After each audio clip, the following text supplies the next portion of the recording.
MCU के 3 सबसे annoying moments. Number 3, तो जब विजन और व्हाइट विजन की लड़ाई हो रही होती है तो वो अपनी फेजिंग पावर का यूज करता है और उसको माइंड स्टोन छूने तक नहीं देता है। तो लोगों का कहना कि इन्फिनिटी वॉर में विजन ने ऐसा क्यों नहीं किया, पर असलियत तो ये कि थैनोस के बेटे कॉर्वस ग्लेम ने विजन को इंजर्ड कर दिया था और उसके बाद से ही विजन अपनी फेजिंग एबिलिटी नहीं यूज कर पा रहा था। नंबर 2, तो जब थॉर रैग्नारोक की एंडिंग में लोकी ओडिन के वॉल्ट में सर्टर का हेड इटर्नल फ्लेम में डालने के लिए आया होता है, तभी उसे वहाँ रखा टेसरेक्ट दिखता है और वो वहाँ से उसको उठा लेता है और उसको एसगार्डियन शिप पे लेके जाता है, जिसकी वजह से वहाँ पे थैनोस आ जाता है और वहाँ पे बहुत सारे मास किलिंग हो जाती है। नंबर 1, तो एंड गेम की वजह से हमसे टोनी स्टार्क और कैप्टन अमेरिका छीन गए। हाँ, मानता हूँ कि मूवी बढ़िया था और हमें मजा भी आया था, लेकिन ये सब कुछ नहीं होता अगर स्टार लॉर्ड ना होता। मैंटिस ने थैनोस का दिमाग कंट्रोल कर लिया था, सब हीरोज मिलकर उसका इन्फिनिटी गॉन्टलेट निकाल रहे थे, लेकिन बीच में टपक करता है स्टार लॉर्ड और थैनोस को ऐसा घूसा मारता है कि वो वापस से जाग जाता है। फिर आगे की कहानी तो आपको मालूम ही है। तो क्या ये आपको भी लगते हैं एमसीयू के 5 सबसे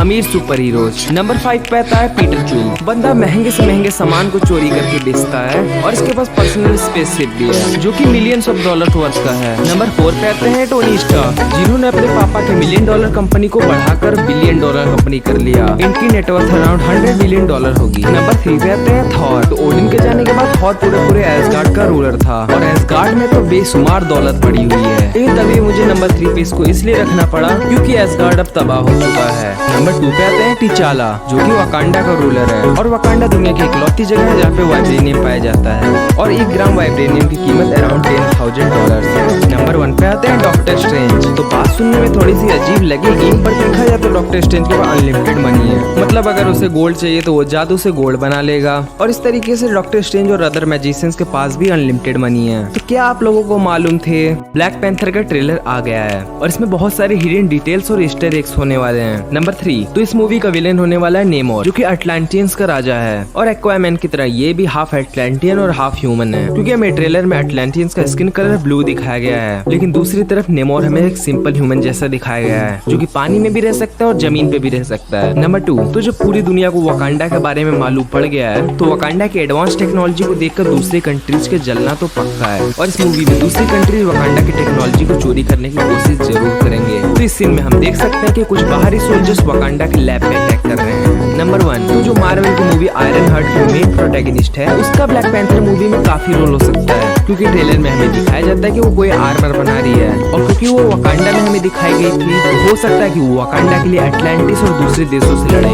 इसी सूट को पहनकर। तो इतना वेट करने के बाद